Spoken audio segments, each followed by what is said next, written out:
నవ్వితే తిట్టలేదు. నీకెట్లా ఎరక సార్ అంటే పర్సనల్ ఎక్స్పీరియన్స్.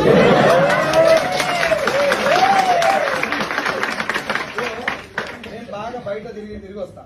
నేనేం పీకినా పొడిచినా అని చెప్పి మన బలుపు మనం ఏదో బయట కట్టలు కడతాం, ఏం పీకేది ఉండదు మనకు కూడా తెలుసు. ఓ 2 ఛాయలు తాగుతాం, అట్టాడు తిరిగి వస్తాం, అందరు చేసినట్టే పని చేస్తాం. కానీ భార్య 4 గోడల మధ్యలో ఇంట్లో వేరే ప్రపంచంతో సంబంధం లేకుండా బాత్రూమ్ కడిగేది ఆమెనే, కిచెన్ పోయేది ఆమెనే, బెడ్రూమ్ క్లీన్ చేసేది ఆమెనే, హాల్ తిరిగేది ఆమెనే, ఇన్ని రకాల వాతావరణానికి ఎక్స్పోజ్ అయినప్పుడు మైండ్ లో అంత అలర్ట్నెస్, అంత హ్యాపీనెస్ ఉండదు.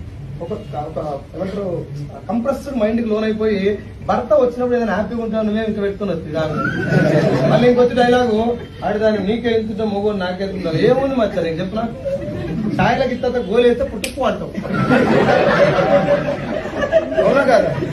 డికాషన్ ఉంది నీ జీవితం, దానికెందుకు ఇప్పుడు ఎస్ ఆర్ నో? ఏం తిట్టినా పర్లేదు, నా పిల్లం నన్ను తింటుంది ఎదురు